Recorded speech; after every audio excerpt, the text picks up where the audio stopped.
transtorno afetivo bipolar é um transtorno grave.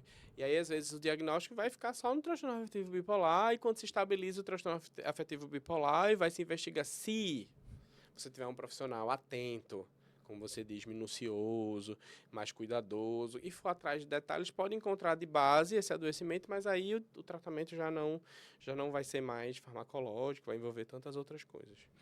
E, Jadiel,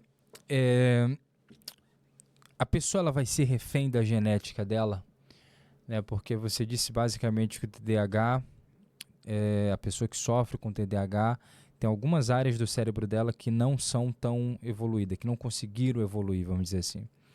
Ela vai ser refém dessa genética, ou seja, a pessoa nasce assim, dessa forma, ou na vida adulta uma pessoa que não tem nenhuma questão genética, ela pode desenvolver também o TDAH.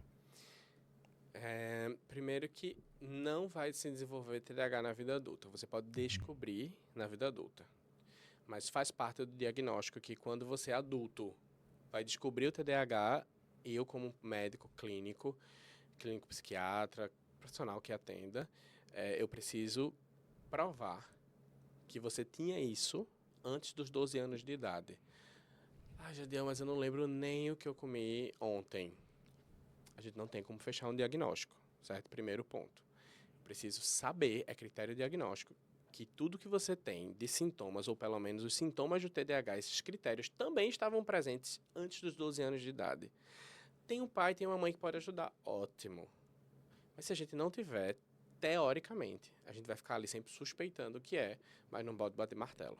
Vai ficar só com uma Vai suspeita. ficar com uma suspeita, né? Para ser bem criterioso, certo? Nesse sentido. Agora, é hereditário em 80% dos casos.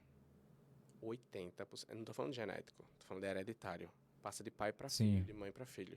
Então, muitas vezes, descobre um, aí você vai olhar, o pai e a mãe, e 80%, é muito alto, 80% de hereditariedade. Muito, quase 100%. Muito. Então, assim, a principal causa do TDAH é a hereditariedade. Então, assim, de pai para filho, gente. Então, se a gente tem criança e adolescente com TDAH, olha para o pai e para a mãe.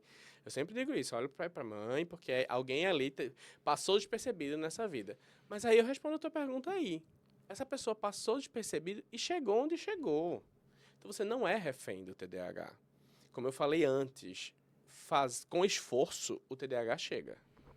O que você pode fazer é melhorar a qualidade da sua vida, né? Exatamente. Você pode facilitar essa jornada. Fazer menos esforço. Cara, fazer esforço desnecessariamente, né? Nos dias atuais, né? Então, o cara, pô, vou ter ansiedade, ter burnout, vou ter não sei o quê, porque eu tenho que fazer tanto esforço para chegar, às vezes, sei lá, 50% do que uma pessoa com o mesmo esforço que eu faz chega em 100, 200%.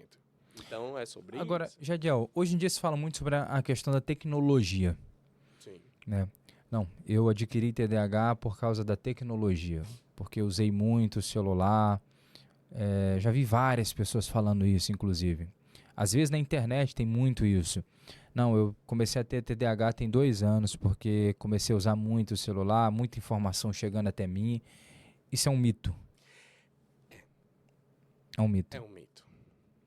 E aí, polêmicas à parte, quem quiser trazer e mandar literatura científica, estou aberto para isso. Né? É porque tem estudos que vão contra isso, né? Não tem estudos, Assim, não tem estudos que vão a favor pelo disso. menos tem revistas que pregam isso. Veja, você não... Não sei se esses estudos são sérios. Não tem como você dizer que foi a causa. Não existe ainda, assim... Eu estou disponível a ler. A ler sobre mais. E olha que eu leio bastante sobre o tema. Não como causa, mas talvez como gatilho. Ou seja, antes eu não percebia, após o uso de tela excessivo, houve uma piora. E isso existe. Sim, ficou mais saliente, mais latente aquilo. E aí, o uso de tela piora os sintomas do TDAH. Sim, isso não é mito. Agora, a frase, o uso de tela causa o TDAH, aí é mito.